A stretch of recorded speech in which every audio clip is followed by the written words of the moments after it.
Mamma mia, salut les amis et bienvenue dans cette vidéo numéro 8 consacrée tout simplement au langage de programmation Java. Alors dans cette vidéo, je vais vous montrer pourquoi dans la vidéo précédente nous avons ici eu comme résultat tout simplement 0. Excusez. Parfait. Donc pourquoi nous avons eu 0? Lorsqu'on était en train de travailler au niveau des variables, je vous ai dit que lorsqu'on crée une variable, il faut donner un type à cette variable là. Donc là on avait dit que var1 et var2 sont tout simplement ici des entiers. De même que la variable somme, donc pour être cohérent, je vais mettre ici pourquoi pas quotient.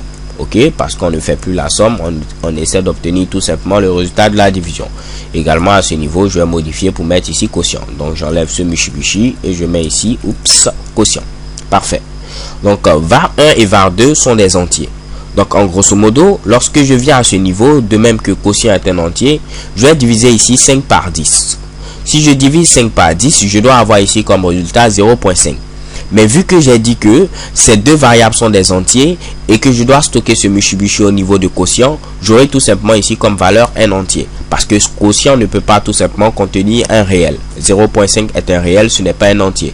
Donc puisque ce n'est pas un réel, lui il va enlever tout simplement ce qui vient après la virgule, raison pour laquelle on a comme résultat 0. Parce que lui il est censé contenir un entier, pas un nombre réel. Ok?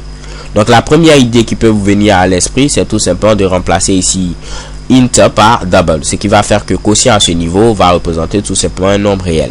Mais croyez-moi, cela ne va pas fonctionner. On va tester, on va cliquer sur run et qu'est-ce que vous voyez? Chez Kebam, j'ai toujours ici 0.0. Pourquoi? Parce que ici à ce niveau, var1 et var2, comme je vous l'ai dit, sont des entiers. Donc lorsqu'on fait la division de deux entiers, on est censé obtenir un entier. Il va obtenir également 0.5. Et vu qu'il est censé obtenir un entier, il va enlever le 0.5 qui est présent à ce niveau et avoir comme résultat 0. Et après, il doit le stocker au niveau de quotient. Vu que quotient ne prend que ici des doubles, en lieu et place de mettre 0, il va mettre 0.0 parce qu'il doit afficher tout simplement un réel. Ok? Donc la solution qu'il faut adopter à ce niveau, la première solution plutôt, c'est de faire quoi? C'est de transformer ici var1 en double et également transformer var2 qui est présent ici en double. Ce qui va faire qu'on va diviser cette fois-ci deux nombres réels et la division de deux nombres réels va me donner tout simplement un réel. Donc lorsque je fais var1 divisé par var2, je vais stocker le résultat cette fois-ci dans un double. Ce qui va me permettre d'avoir ici comme valeur 0.5. Je tente tout simplement d'exécuter mon code et chez Kebam, je vois ici apparaître 0.5. Ok?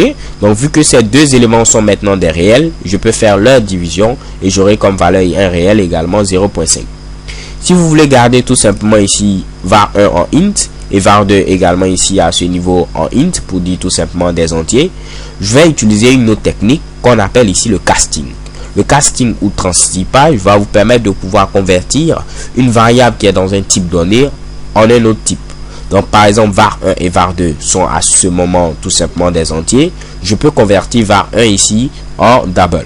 Donc pour ce faire, rien de bien compliqué, je dois mettre ici entre parenthèses double comme ceci, ce qui va dire que var1 va être converti ici en double. Donc var1 va être converti ici en réel.